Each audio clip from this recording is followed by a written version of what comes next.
ونعوذ بالله من شرور أنفسنا ومن سيئات أعمالنا من يهد الله فلا مضل له ومن يضلله فلا هادي له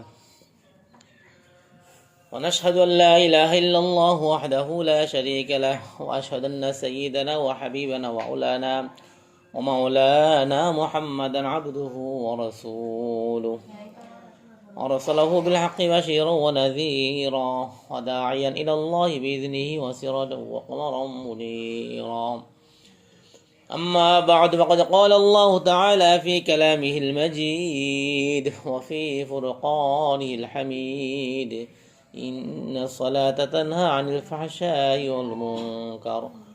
وقال الله تعالى في كلامه المجيد وفي فرقانه الحميد يا أيها الذين آمنوا كتب عليكم الصيام كما كتب على الذين من قبلكم لعلكم تتقون. صدق الله العظيم وصدق رسوله النبي الكريم. قال رسول الله صلى الله عليه وسلم أخلص دينك يكفيك العمل القليل أو كما قال عليه الصلاة والسلام. اللهم صل على محمد وعلى آل محمد كما صليت على إبراهيم وعلى آل إبراهيم إنك حميد مجيد. اللهم بارك على محمد وعلى آل محمد كما باركت على إبراهيم وعلى آل إبراهيم إنك حميد مجيد. সম্মানিত উপস্থিতির গ্রাম, আল্লাহ পাকের লাখো কোটি শুকরিয়া যে আল্লাহ পাক আমাদেরকে রমজানের পূর্বে শাবান মাসে একটি মহতী অনুষ্ঠানে আসার মতো বসার মতো তৌফিক দান করছেন। সেজন্য অন্তঃস্থল থেকে আল্লাহ পাকের দরবারে শুকরগুজার করছি, আলহামদুলিল্লাহ। আজকে এখানে রমজান সম্পর্কে কিছু দিনই আলোচনা হবে, কোরআন হাদিস থেকে কিছু আলোচনা হবে। আওয়াজ আশেপাশে প্রায় অনেকেই শুনেছে, কিন্তু সবাই আসতে পারে নাই। হয়তো আমরা মুসলিমক কিছু সংখ্যক লোক আল্লাহ পাক আমাদেরকে আসার তৌফিক দান করছেন। যে আল্লাহ পাক যে আমাকে আপনাকে আসার মতো তৌফিক দান করছেন, এটা আল্লাহ পাকের অনেক বড় একটা অনুগ্রহ এবং দয়া। কারণ আমি আমল করব কোরআন থেকে এবং হাদিস থেকে, যে বিষয়টা আমল করব সেই বিষয়টা আমি যদি আগে থেকে অবগত না থাকি, ভালো করে না বুঝি না জানি, তাহলে আমার মধ্যে আমলের আগ্রহ আসবে না। আর আমাদের সামনে যে রমজান মাস আসতেছে, রমজান মাস হইল আল্লাহ পাক সমস্ত আমলের প্রতিদান আল্লাহ পাক বলে দিয়েছেন।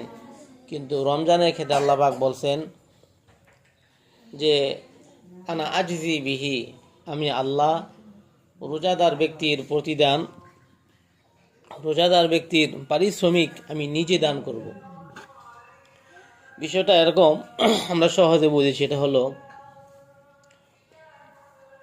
যদি আমার কাছে কোনো সংবাদ আসে যে আপনাকে অমুক কাজের বিনিময়ে প্রধানমন্ত্রী বা মন্ত্রিসভার উপরপদস্থ লোক আপনাকে সম্মাননা দিবে, আপনাকে প্রতিদান দান করবে, তাহলে আমার মেন্টালিটির মধ্যে, আমার চিন্তাধারার মধ্যে একটি জিনিস আমি অনুধাবন করব।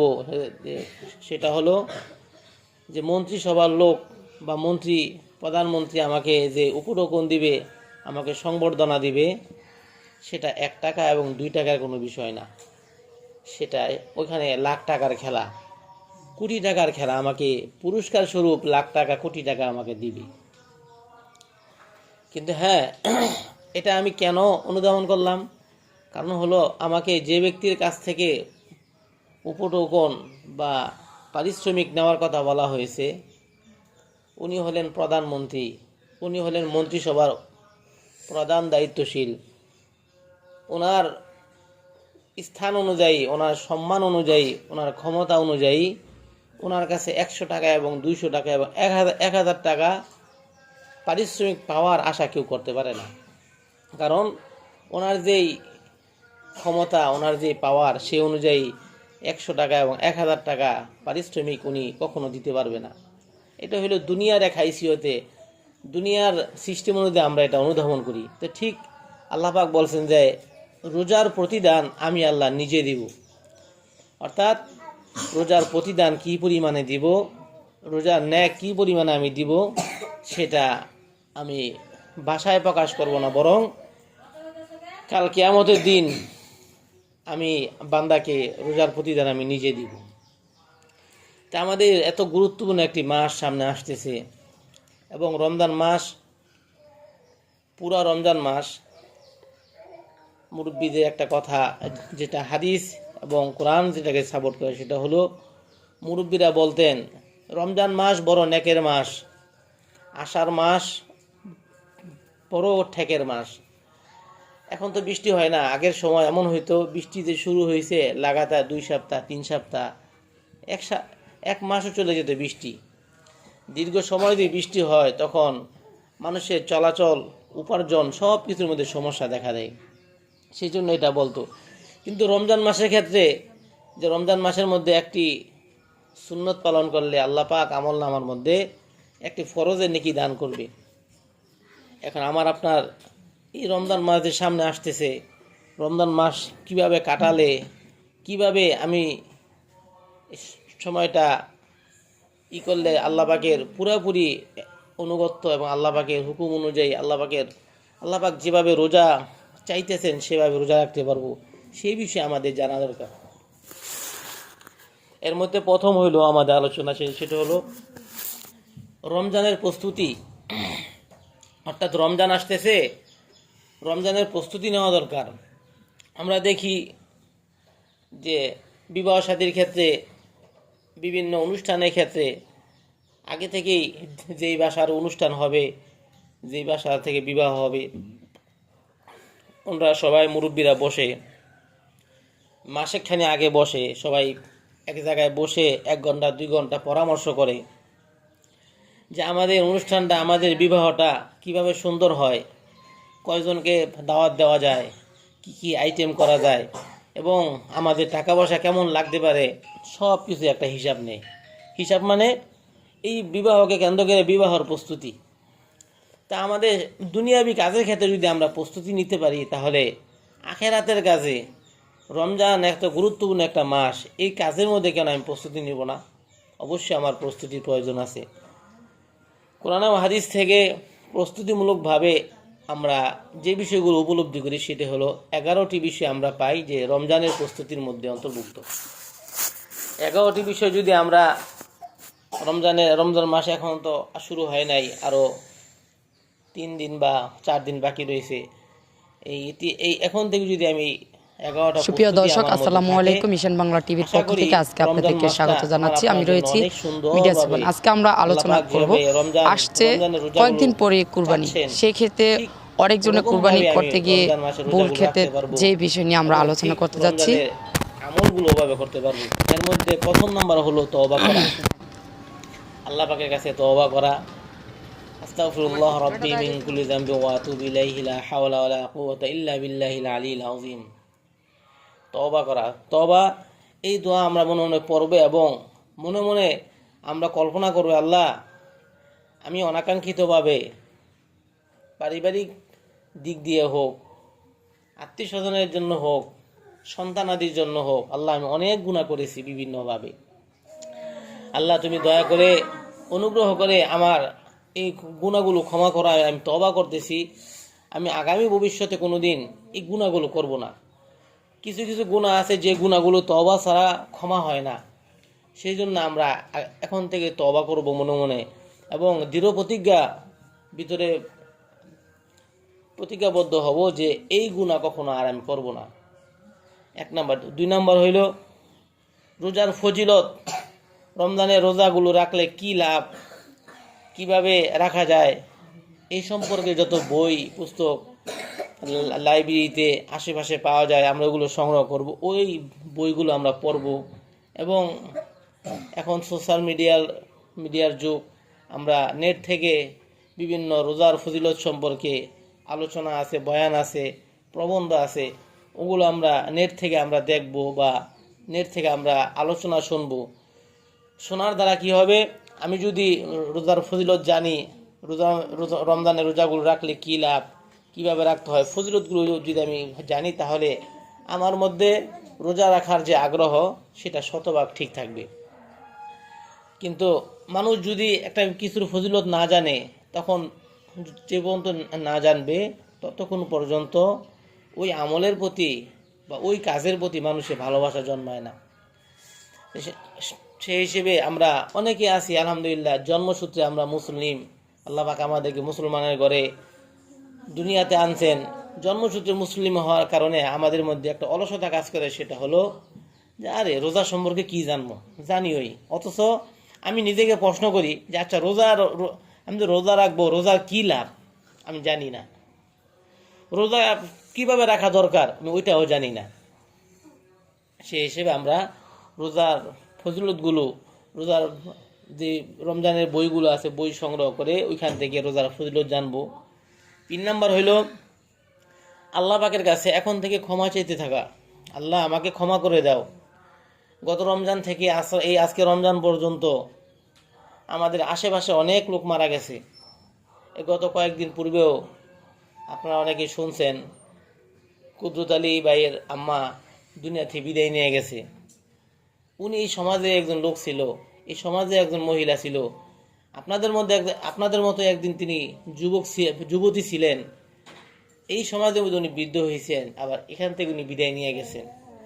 আগামী রমজানে আমরা কয়জন থাকবো সেটা আমরা বলতে পারি না। এই রমজানের পরে যে রমজান আসতেছে, ও রমজান বন্ধু আমরা কয়জনে থাকবো সেটা বলতে পারি না। সেই জন্যে আল্লাহ পাকের কাছে ক্ষমা চাওয়া, আল্লাহ আমি তো অনেক ভুল করছি, আমি তো অনেক গুনাহ করেছি, আল্লাহ তুমি ক্ষমা করো। হাঁটতে চলতে এবং 5 ওয়াক্ত নামাজের শুরুতে শেষে আমরা দোয়া করব। আর সব থেকে বড় সুবিধা আমাদের এটা হলো যে আমরা যারা মহিলারা আছি, আমাদের জন্য সমস্ত খাবার হয়েছে হালাল, আমাদের জন্য কোনো খাবার হারাম নয়। আমার স্বামী যদি হারামভাবে উপার্জন করে তাও আমার জন্য হালাল। কেন? কারণ হইল স্বামীর দায়িত্ব হইল উনি আমাকে হালাল খাবার খাওয়াবে, এই দায়িত্ব ওনার কাঁধে আছে এবং উনি আমাকে খাবার খাওয়াবে, সেটা হালাল। আর যতক্ষণ পর্যন্ত পেটের মধ্যে আমার আপনার হালাল খাবার থাকবে, ততক্ষণ পর্যন্ত আমার আপনার দোয়া আল্লাহ পাক অবশ্যই কবুল করবেন। তো ওই হিসেবে আমরা যদি আল্লাহ পাকের কাছে ক্ষমা চাই, আল্লাহ আমাকে ক্ষমা করেন, আমি আর গুনাহ করব না। আমার মতন কত যুবতী ছিল এই এলাকার মধ্যে, আমাদের পরিচিত ছিল, কিন্তু আজকে দুনিয়াতে বিদায় নিয়ে গেছে। আমিও তো একদিন চলে যাব, আল্লাহ আমাকে ক্ষমা করেন। এবং সাথে সাথে অতিরিক্ত সওয়াবের আশা রাখা, সেটা হলো যে আমি আল্লাহর কাছে ক্ষমা চাচ্ছি, আমি যে আমলগুলো করছি বা করতেছি, আল্লাহ পাক এই আমলের যে বিনিময় দিবেন তা তো দিবেনই, কিন্তু এর মধ্যে আল্লাহ পাক অতিরিক্ত কিছু নেক দান করবেন, সেই আশা রাখা। 4 নাম্বার, আগের কাজা রোজাগুলো রাখা। আমাদের স্বাভাবিকভাবে আল্লাহ পাক আমাদেরকে যেভাবে বানিয়েছেন, সৃষ্টি করেছেন, সেই জন্যে ওরকমভাবে আমাদের প্রতি মাসেই কিছু অসুস্থতা থাকে। এই অসুস্থতার মধ্যে রোজা ভাঙার অনুমতি আছে। তা আমাদের অনেকের মধ্যে এরকম আছে যে আমাদের 5 বছর 10 বছরের রোজা আছে, যেগুলো কাজা হইয়া আছে, আজ পর্যন্ত আমি রাখি নাই। না, আসলে ঠিক না। আমি আপনাদের মৃত্যুবরণ করব, এই রোজাগুলোর হিসাব আল্লাহ পাকের কাছে দিতে হবে। ফরজ রোজা এগুলো, এই একটা ফরজ রোজা কিতাবের মধ্যে আছে, উল্লেখ করছেন যে একটা ফরজ রোজার নেক যদি কেউ কাজা করে, এই কাজা করার পর যদি আজীবন ভর যদি সে কাজা আদায় করে, এরপরও তার আমলনামার মধ্যে ওই রমজান মাসে একটা রোজা রাখলে যেই পরিমাণে নেক হইতো, সেই পরিমাণে নেক আল্লাহ পাক তার আমলনামায় দিবেন না। তাহলে রমজান মাসে রোজা যেটা আমার কাজা হয়ে গেছে, আমি যদি এটা আদায় না করি, তাহলে চিন্তা করে দেখেন এই আদায় না করার কারণে যেই পাপ হবে, সেই পাপটা কত বিরাট ধরনের হবে। সেই হিসেবে আমরা চেষ্টা করব, সচেষ্ট হব, আমাদের আগের বছরে যে রোজাগুলো কাজা হয়েছে, ওই কাজা রোজাগুলো আমরা আদায় করব। হ্যাঁ, আমাদের এখন তার দেখা গেছে আজকে বুধবার, আর 1-2 দিন আছে। আমরা চেষ্টা করলে ইনশাল্লাহ 1-2 দিন যদি আমি রোজা রাখি, যে কয়টা পারি আমরা রাখি, আমাদের কাজা রোজাগুলো আদায় করতে থাকি।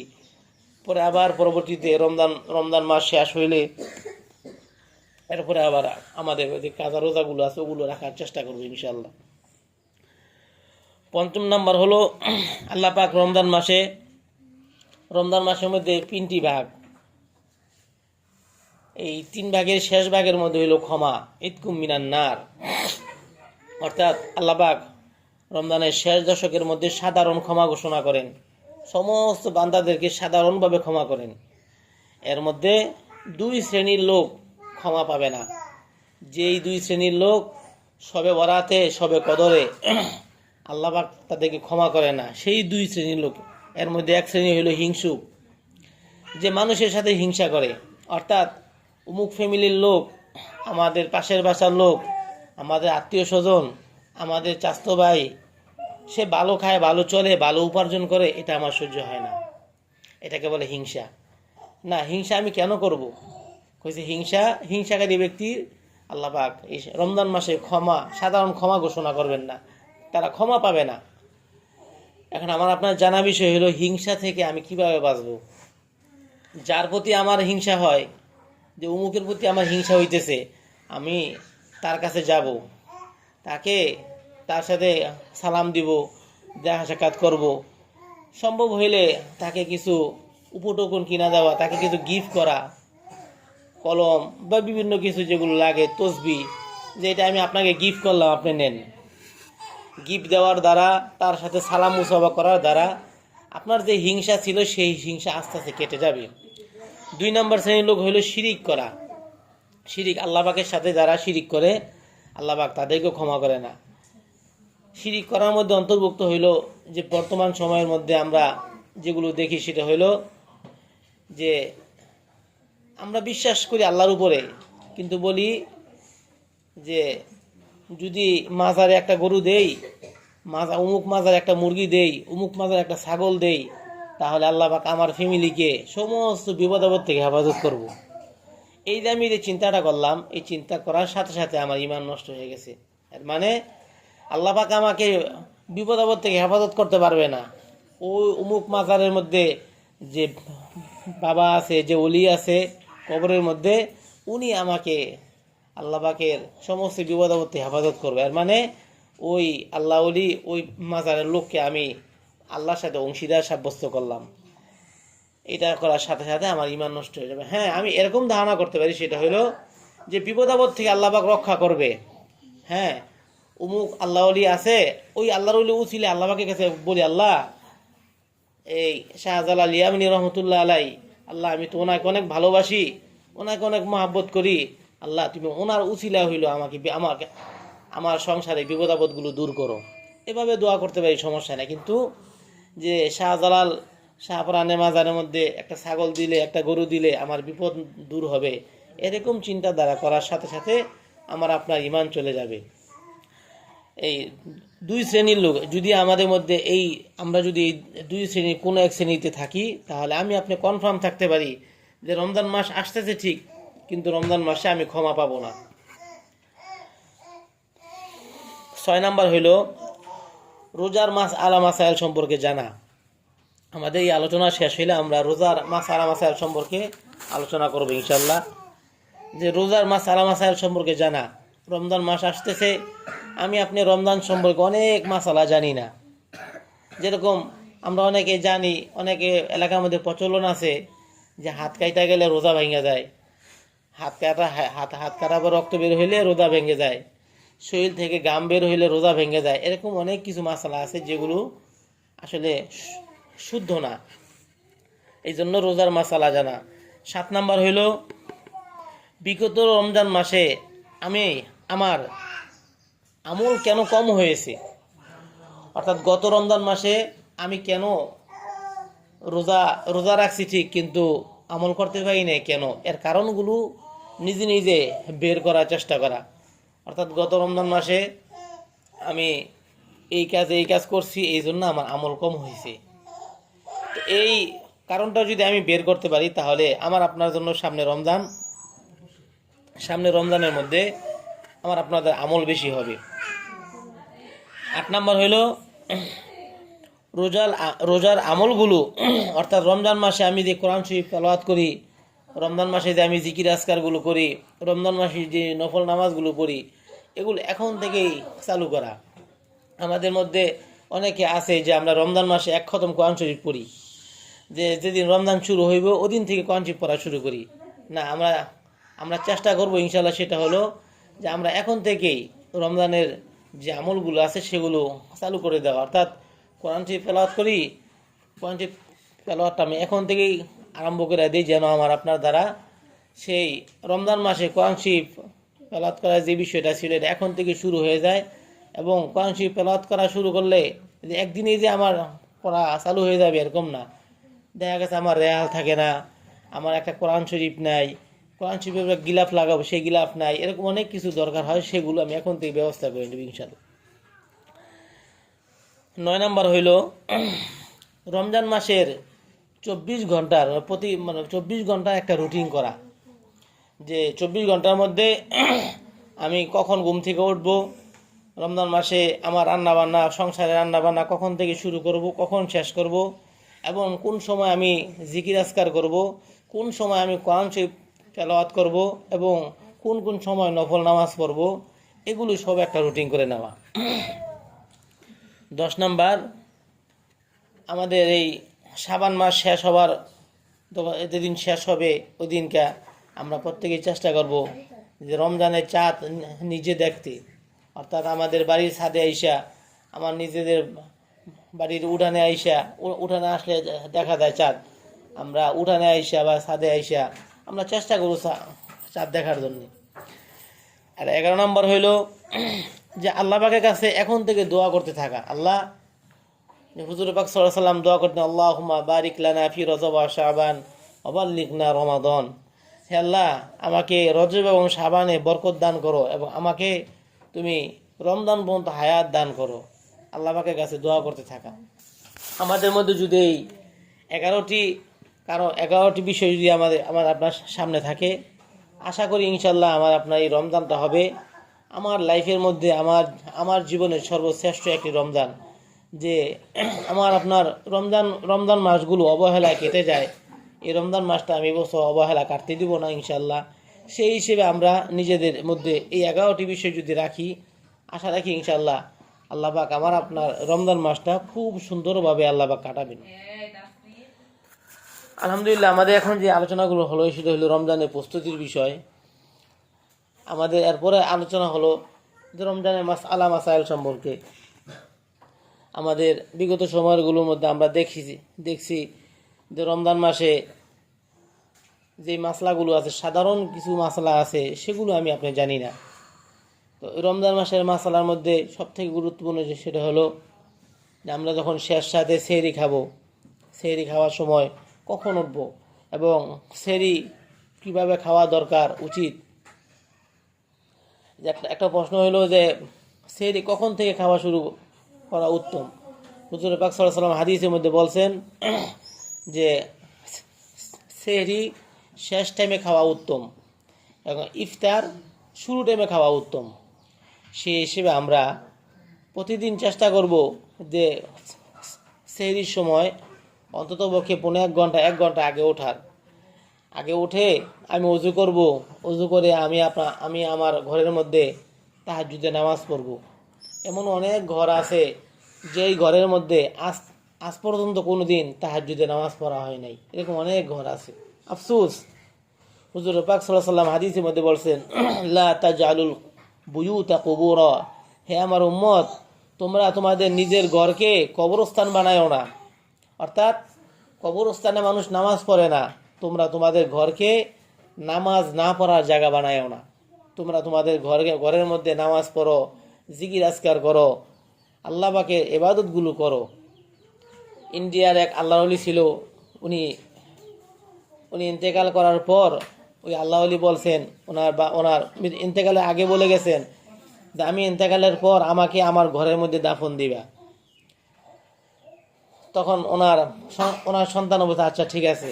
ওই আল্লাহ ওলি ওনার ঘরের মধ্যে 27 লক্ষ বার কোরআন খতম করছেন। কয় লক্ষ বার? 27 লক্ষ বার কোরআন খতম করছেন ঘরের মধ্যে। চিন্তা করে দেখেন, আমার আপনার জীবনে 100 খতম মনে হবে না, আমার আপনার জীবনে কোরআন 100 খতম মনে হবে না, আর উনি ওনার ঘরের মধ্যে 27 লক্ষ বার কোরআন খতম করছেন। আর আমি আমার ঘরকে বানাইছি বর্তমান কি, আমি আমার ঘরকে সাজায় রাখছি, সব কিছু ইয়ে রাখছি, কিন্তু আমার ঘরের মধ্যে আমি নামাজ পড়ি না, আমার ঘরের মধ্যে একটা তসবি নাই।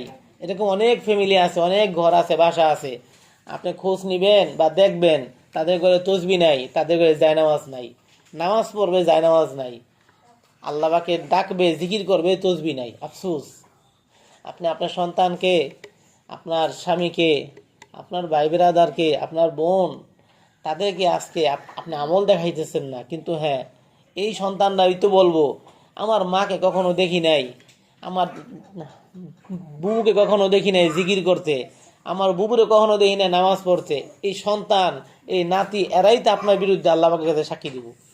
কি বলেন, সাক্ষী দিবে না? অবশ্যই দিবে।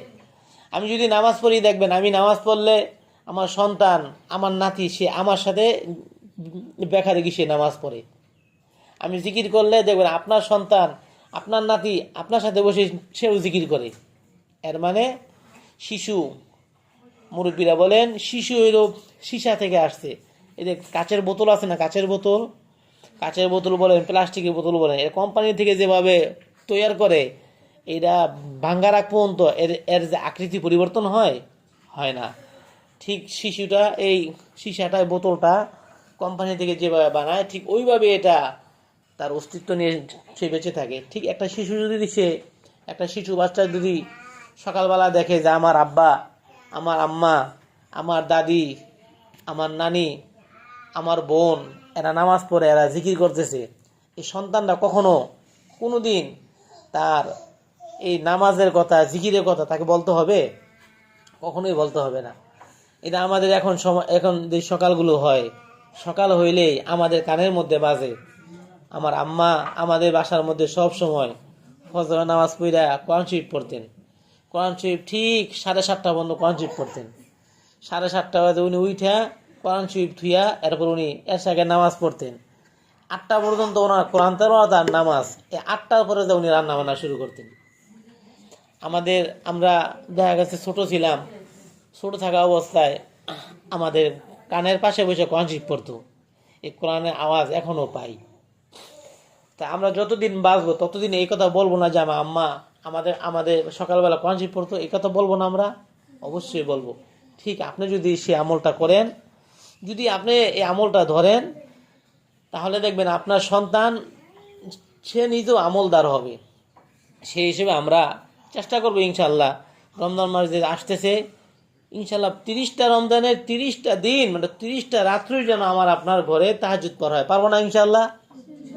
প্রত্যেকেই চেষ্টা করবো। কারণ এই রমজান মাস বাদে বাকি যে 11টা মাস আছে, ওই 11টা মাসে তো আপনি তাহাজ্জুদের সময় উঠতে পারি না, কিন্তু রমজান মাসে তো আলহামদুলিল্লাহ উঠতে পারি না ইনশাল্লাহ? সবাই পারি। তা আমরা কম বেশি সবাই চেষ্টা করবো ইনশাল্লাহ যেন অবশ্যই তাহাজ্জুদ পড়তে পারি। পারবো না ইনশাল্লাহ? এখন প্রশ্ন হলো, হুজুর তাহাজ্জুদের নিয়ত কি? তাহাজ্জুদের নিয়ত হইল, আমরা কেউ আরবি পড়া দরকার নাই, আমাদের মাতৃভাষা আমরা বলবো, আল্লাহ আমি তাহাজ্জুদের 2 রাকাত নফল নামাজ পড়তেছি, কিবলামুখী হই, আল্লাহু আকবার। তাহাজ্জুদের 2 রাকাত নফল নামাজ কিবলামুখী হয়ে আদায় করতেছি, আল্লাহু আকবার। পারবো না ইনশাল্লাহ? আমরা এই নিয়ত করে আমরা তাহাজ্জুদ করব। তাহাজ্জুদ পড়লে লাভ কি? কিতাবের মধ্যে পাওয়া যায়, তাহাজ্জুদ এমন একটি নফল নামাজ সমূহের মধ্যে সর্বশ্রেষ্ঠ নামাজ হইতে তাহাজ্জুদ। এবং তাহাজ্জুদ নামাজ পড়া ব্যতীত আল্লাহ পাকের কোনো অলি সে অলি হইতে পারে নাই। আল্লাহ পাকের কোনো অলি সে কি হইতে পারে নাই? অলি হইতে পারে নাই। আপনারা অনেকেই শুনছেন রাবেয়া বরসির ঘটনা, শুনছেন না আপনারা? রাবেয়া বরসি সে তো লাখপতি ছিল না, কোটিপতি ছিল। সে ছিল মানুষের বাড়ির দাসী, মানুষের বাড়িতে কাজ করত। কিন্তু কাজ করার সময় মনিবের কাছে বলতো যে, মনিব আমি আপনার কাজ করব শুধু দিনের বেলা, রাতের বেলা কিন্তু আমি আপনার কোনো কথা শুনতে পারবো না। এই কথা বইলা উনি কাজে ঢুকতেন। মনিব বলতো, কিরে পাগল দেখছি, এরকম পাগল তো দেখি নাই, আগে থেকে শর্ত করে এরকমভাবে। এরপর আবার বলতো যে আমাকে 5 ওয়াক্ত নামাজের সময় আপনি কোনো কাজের আদেশ করতে পারবেন না। তা আপনারা সবাই রাবেয়া বর্ষির ঘটনা অনেকেই জানেন। সে একজন দাসী থাইকা, তার নাম ইসলামী ইতিহাসের মধ্যে কিয়ামত পর্যন্ত যত মহিলারা আসবো প্রত্যেকেই শুনবো না, প্রত্যেকেই শুনবো। তো সেই হিসেবে আমরা প্রত্যেকেই চেষ্টা করবো ইনশাল্লাহ। এই রমজান মাস আসতেছে, রমজান মাসে সেহরি খাওয়ার পূর্বে অবশ্যই কমপক্ষে 4 রাকাত, কয় রাকাত? কমপক্ষে 4 রাকাত তাহাজ্জুদ পড়ার চেষ্টা করবো, পারবো না ইনশাল্লাহ? এখন প্রশ্ন হলো, হুজুর তাহাজ্জুদ কয় রাকাত? তাহাজ্জুদের নির্দিষ্ট কোনো সংখ্যা নাই। 2 রাকাত পড়তে পারেন, 4 রাকাত পড়তে পারেন। আবার এটা নিয়ত হবে 2 রাকাত করে। কয় রাকাত করে? 2 রাকাত। 2 রাকাতকে আপনি 2 রাকাত নিয়ত করছেন, 2 রাকাত পড়বেন, আবার 2 রাকাত নিয়ত করবেন, আবার 2 রাকাত পড়বেন, আবার 2 রাকাতে নিয়ত করবেন, আবার 2 রাকাত পড়বেন। এরকমভাবে 2 রাকাত, 4 রাকাত, 6 রাকাত, 8 রাকাত, 10 রাকাত, 12 রাকাত, 14 রাকাত, 16 রাকাত, যে যা পারি পড়বো ইনশাল্লাহ। পড়ার পর দোয়া করব, নিজের জন্য দোয়া করব, নিজের ফ্যামিলির জন্য দোয়া করব, নিজের পিতৃকুল থেকে আমার বাপ দাদা, আমার বাপের দাদা যারা ইন্তেকাল করছে তাদের জন্য দোয়া করব, আমার মা নানাই, আমার আমার নানির পিতামাতা যারা দুনিয়া থেকে বিদায় নিয়ে গেছে তাদের জন্য দোয়া করব, আমাদের ভাই বেরাদার, পাড়া প্রতিবেশী, আত্মীয় স্বজন যারা কবরে বিদায় নিয়ে গেছেন, ইন্তেকাল করছেন, মারা গেছেন, তাদের প্রত্যেকের জন্য দোয়া করব এবং দেশের জন্য দোয়া করব, পারবো না ইনশাল্লাহ? যাক, এরপরে হইলো, এখন প্রশ্ন হলো যে আমি রাতে বেলা খাবার খাইছি, মানে এশারের সময় তারাবির পরে খাবার খাইছি, তো সেজন্য প্রায় সময় এমন হয় যে শুরু রাতে খাবার বেশি খেয়ে ফেলি, শেষ সাথে খাবারের চাহিদা থাকে না। এখন যদি আমি না খাই কোনো সমস্যা হবে কিনা? প্রশ্নটা বুঝছি না আমরা সবাই? শুরু রাতে খাবার বেশি খাইছি বা কোনো একভাবে খাওয়া হয়েছে বেশি, এখন শেষ সাথে খাওয়ার চাহিদা নাই, এখন না খাইলে আমার রোজা হবে? এলাকার মধ্যে প্রচলন আছে যে ব্যক্তি সেহরি না খাইলো সেই ব্যক্তি রোজা হইতো না, সেহরি না খাইলে রোজা হইতো না। আসলে মাসলাটা কি? এরপর হইলো আরেকটা প্রশ্নের মধ্যে আরেকটা থাকে, সেটা হইলো যে সেহরি খাওয়ার আগে নিয়ত করতে হইব। সেহরি খাওয়ার আগে কি করতে হইব? নিয়ত করতে হইব। রোজার দিন নিয়ত না করে যদি কেউ সেহরি খায়, হ্যাঁ সেহরি হইতো না, রোজা হইতো না। এই প্রশ্নগুলো উত্তর হইল যে আপনি যদি শুরু রাতে খাবার বেশি খেয়ে থাকেন, শেষ সাথে খাবারের চাহিদা না থাকেন, এরপর আপনি চেষ্টা করবেন অন্তত পক্ষে 2টা খেজুর হইলে খাওয়ার, দুইটা খেজুর, 1 গ্লাস পানি। কারণ হুজুর পাক সাল্লাল্লাহু আলাইহি ওয়াসাল্লাম হাদিসের মধ্যে বলছেন আস-সুহুরু বারকা, যে সেহরি হইল বরকত। সেহরি কি? সেহরি হইল বরকত। সেহরি খাইলে আল্লাহ পাক বরকত দান করেন। আবার সেহরি খাইলে সেহরির জন্য আলাদা নেকি আছে, সেই নেকিও পাওয়া যায়। তো হুজুর পাক সাল্লাল্লাহু আলাইহি ওয়াসাল্লাম সেহরির সময় প্রায় সময়, বেশিরভাগ সময় আল্লাহ রাসূল খেজুর খাইতেন। খেজুর আমরা প্রত্যেকেই, আলহামদুলিল্লাহ প্রত্যেকের বাসায় খেজুর থাকে। আমরা চেষ্টা করব সেহরির সময় 1টা 2টা হোক সুন্নতের নিয়তে খাওয়া যায়। আল্লাহ রাসূল খাইতেন খেজুর, ওই নিয়তে খেজুর খাইতেছি। খেজুর কিন্তু মানব দেহের জন্য অনেক উপকারী একটি ফল। খেজুরকে এমন একটা খাবার বলা হয় যে খেজুর খাইলে পানির পিপাসা মেটে, 1। 2 নাম্বার হলো খেজুর খাইলে পেটও ভরে, সাথে সাথে খেজুরের মধ্যে অনেক পরিমাণে শক্তি আছে। তো সেই হিসেবে আমরা সেহরির সময় অল্প কিছু খাওয়ার চেষ্টা করব। এরপর যদি কেউ কিছু না খাইতে পারি, আমাদের রোজা হবে, সমস্যা নাই। আমি যদি রোজার নিয়ত নাও করি, যে রোজা নিয়ত করি নাই, সেহরি খাইছি বা সেহরিও খাই নাই, আমার রোজা হবে, সমস্যা নাই, পারবো ইনশাল্লাহ। বুঝছে না ইনশাল্লাহ? অনেক সময় দেখা গেছে ঘুমের কারণে মাইকে ডাকাডাকি হয়েছে, পাশের বাসায় হ্যাঁ ডাকাডাকি করছে, কিন্তু আমরা উঠতে পারি নাই।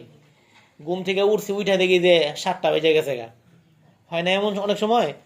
তখন আমাদের মধ্যে একটা দ্বিধাদ্বন্দ্ব কাজ করে, আজকে মনে রোজা হইতো না, কি লেগে?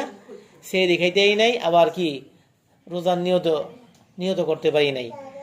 মূলত মাসলা হইলো আপনি সেহরি খাইতে পারেন নাই, নিয়ত করতে পারেন নাই, সমস্যা নাই, আপনার রোজা হবে, আপনি রোজা রাখতে পারবেন। আর একটা মাসলা হইলো যে আমরা যেহেতু ঘরের কাজ করি, বাসার কাজ করি, দা বটির কাজ সবসময় করি, দা ও বটির কাজ সবসময় করি, রান্না বান্নার ক্ষেত্রে আমার আপনার হাত পাও কাটতে পারে। হাত পাও কাটলে রক্ত বের হয়। অনেকে এলাকার মধ্যে প্রচলন আছে এরকম, অনেকে বলে যে রক্ত বের হইলে রোজা ভেঙে যায়। রক্ত বের হলে কি হয়ে যায়? রোজা ভেঙে যায়।